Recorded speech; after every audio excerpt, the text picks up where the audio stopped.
everybody. Welcome to Impact 119. It's Wednesday afternoon, and so here we are, scattered together still, but we are assembling together on Sunday, so that's a cool thing. Just wanted to come to you for a minute and talk about how God sometimes works unexpectedly. You know, right now we're in a time when we don't know what all's going on from day to day. And so it just kind of got me thinking, a couple of months ago, if you would have told me we were going to be doing Wednesday night services like this, I would have said, you are crazy, outside your mind. But here we are. And so I just kind of got thinking about how God sometimes is unexpected. And so that kind of got me thinking about a story in the Bible where Jesus is coming into Jerusalem. And it's actually called the Triumphant Entry. And so it's set a time just before Jesus is going to die. But they see Jesus as this person that's going to be a king. He's royalty. He is something very special. And so he's coming into Jerusalem. And, if he's going to be king, you would think big, huge carriage, something fit for a king. They're taking off their coats and their cloaks, and they're laying them on the floor, on the ground, so that he would have something to walk on. And then all of a sudden, they hear this sound, kind of a clop, clop, clop, clop, and they get to looking, and here comes Jesus, but he's on a donkey. I mean, what kind of king is that comes riding in on a donkey? That, I think, was very unexpected. I think it was too. Out of Jesus. And so, but that's the way God works sometimes. That's right. He takes things that we expect to be one way, and he works them for our good.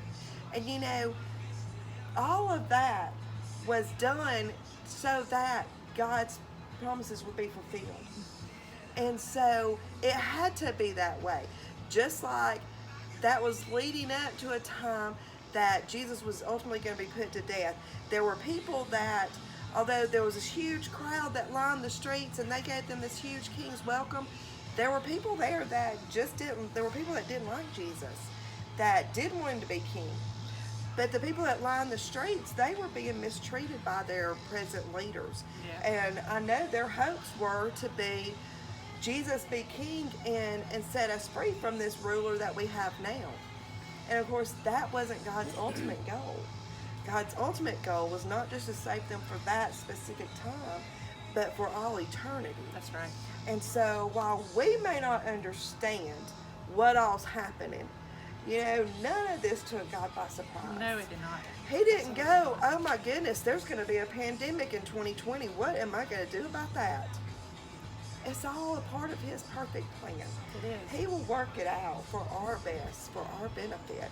And while we think about that time, right now everything's so up in the air, Yeah. and we don't really know what to expect when we start back to school. We don't know what to expect. When is children's worship going to get to start back? For heaven's sakes, I'm ready. Yes. But we have to know that God has a perfect plan for us. And we're just following that perfect plan out. I was talking to Nick earlier. He was with Brother Jackie on Sunday night, and him and some of the other seniors that just graduated kind of shared a little bit. And I just asked him to come because they talked a little bit about this, about how God can work unexpectedly even through a time like this. So Nick, tell us about your experience that you've had so far with this whole pandemic and all this craziness in this world, how God's worked. Well, you see, one of the things, and if you haven't checked out that video, you should go ahead and do that. Absolutely. Check out that Sunday night video. But one of the things that I talked about was one of the biggest things about me that a lot of people know whenever they get to know me is I stress a lot about the smallest things. Yes. I want to make sure I know my A's to my Z's. I want to know every detail. I'm one of those people who want to know everything. I want to know, when something's going to happen, what's going to happen. And obviously, we're in a time right now where that's just not possible.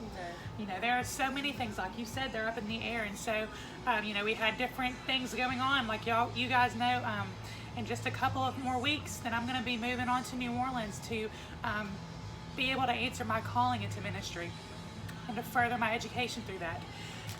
But even through that, there's a lot of different things that were gonna happen that are not gonna happen. So it's just weird. Like my one of my close friends, Zachary Penwell, he was gonna be my roommate, and I was really excited. We had plans. We had everything in order, right?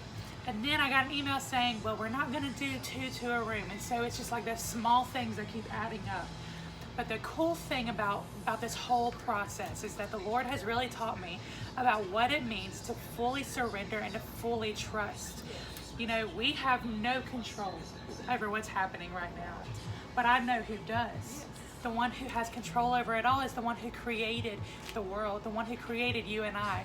And if he knows that if he's able to make all of these things, we're outside today and I see how beautiful it is out here. For somebody who can create all of this, I don't think he's worried. I don't think he's concerned like I would be. And so God has just been giving me a peace about all of this that's going on, where I'm able to say I choose not to stress about it. And so to God be the glory for that, because you know what, that's a huge thing that the Lord is doing in my life. So I'm just giving God all the glory for that. Yes. Thank you for sharing that. Yes.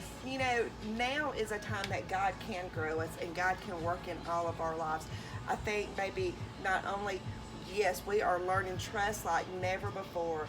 Each and every day, step by step, we're having to trust that everything's going to work out the way God has planned, and we know that it will. So there's that trust.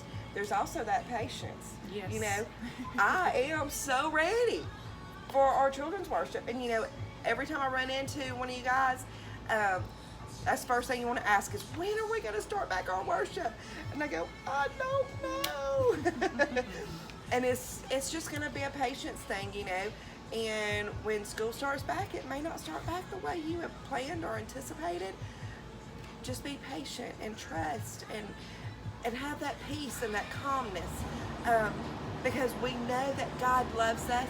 Yes, and God has a plan and a purpose for us, and ultimately God is preparing a place for us that none of this is going on.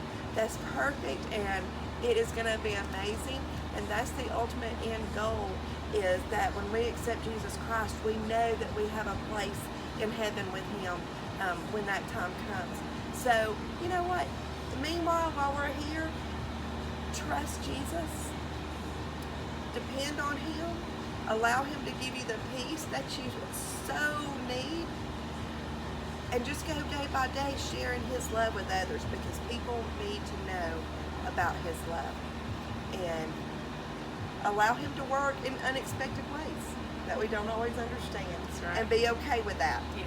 You know what, we love you, we miss you. Yes. We hope to see you Sunday as we assemble together again. Remember that we are in the gym for the overflow room. You're welcome to come down there, or the sanctuary, either one. But we would love to see you, and we miss you and wish you well. Bye, guys. Bye, guys.